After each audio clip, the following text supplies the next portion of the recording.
So the on Tuesday, if were any of you here for the set where John Roderick told his story?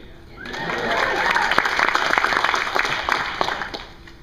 So I thought that was great. If I could get the screen down here, we could. I've got a couple of slides. So what I did is I heard John Roderick tell his story about, and in this story he stole an airplane.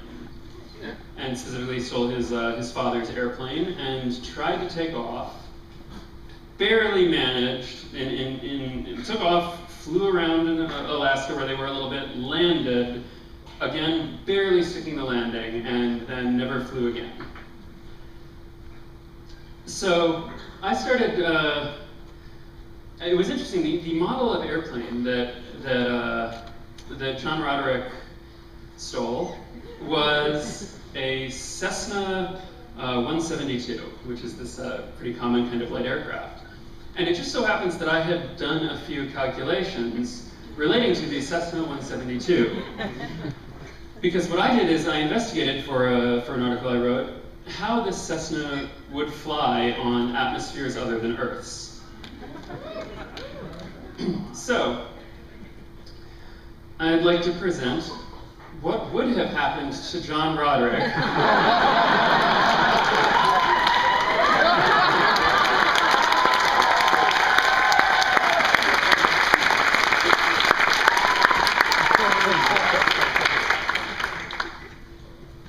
So, had he stolen that plane on the 32 largest solar system bodies and tried to take off? Now, for starters, the problem of actually running an internal combustion engine on other planets is something we have to get out of the way first, because it needs oxygen to run. It needs to burn it with the fuel. So we have to run it off of batteries of some kind, which would take filling up the fuel tank with lithium-ion batteries and probably last it for about 10 minutes. But as it turns out, it won't be able to run that long anyway, in these cases. So we'll go planet by planet here. So he steals a plane and is dropped into the atmosphere of Jupiter.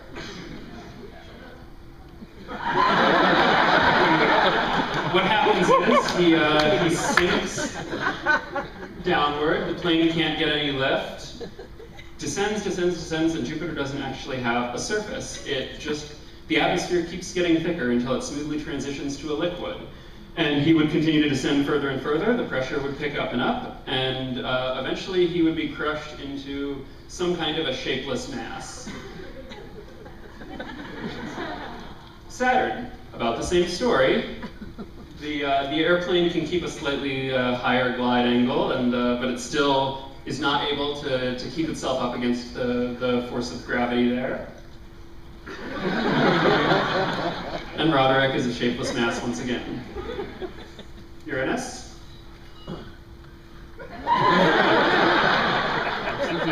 Neptune?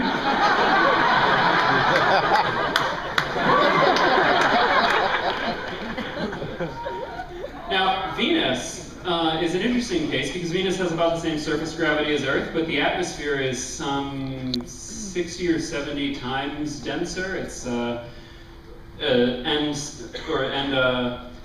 it's also about 500 degrees. I think that's Celsius, but at that point, you know, it doesn't.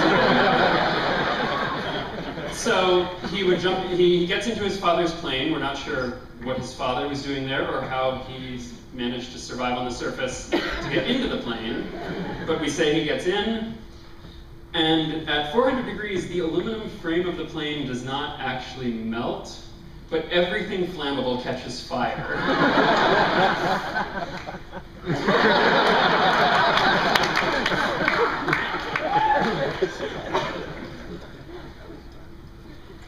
On Mars, it is possible to fly on Mars, and down the hall from where I was working at NASA, there was a project. This was at Langley Research Center in Virginia, but there was a project to build a rocket-powered plane that would fly around on Mars.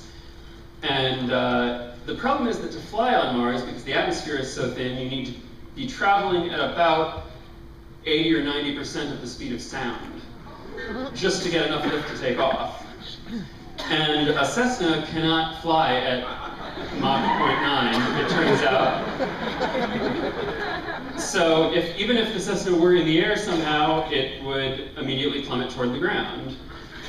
If John Roderick Steele jumps into the plane on the ground, turns it on, battery-powered engine, propeller spins and spins and spins and spins, there's not enough air to get any traction, the plane does not roll forward, and Roderick dies on the ground.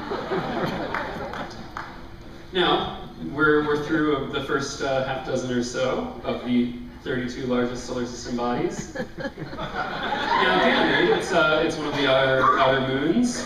It has no atmosphere, so the plane just sits there slowly cooling.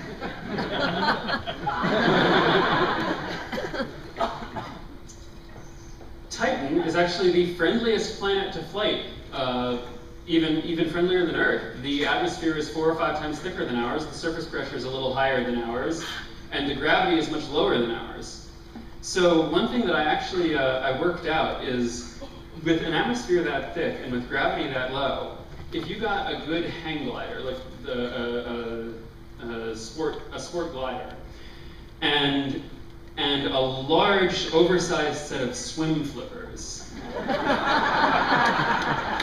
by paddling, you could actually keep yourself in the air and fly all over the place on Titan. And I've seen some other people who've calculated out that it would be possible to strap wings to your arms and stay aloft in the air there, which is pretty cool. Unfortunately, the one catch is that the surface temperature of Titan is a little over 70, which is not Celsius or Fahrenheit, but Kelvin.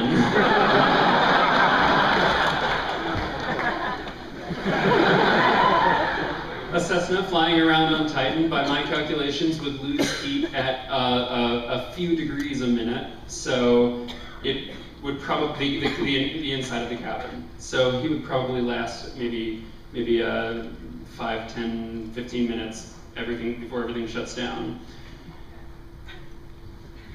Mercury, a plane dropped on Mercury does not fly. Callisto, same story. Io, with the sulfur volcanoes, no atmosphere. The moon, also no atmosphere. And at this point, John Roderick is wondering, do we have to do all 32? And the answer is yes.